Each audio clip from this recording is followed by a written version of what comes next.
Guys, luto ako ng gulay.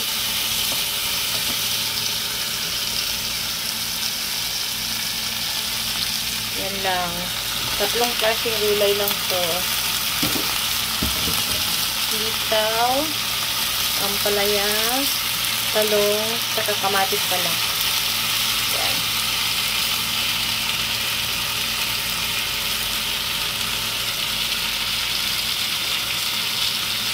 Gulay-gulay tayo.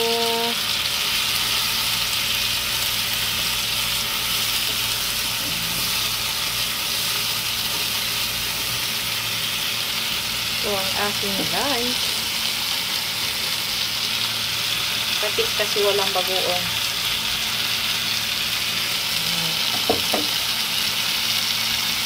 Saka yung pinaglagaan ko ng pork.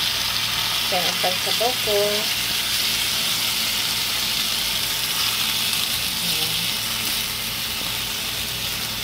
Tanghalian na hapunan ko na to dahil ako lang naman mag-isa.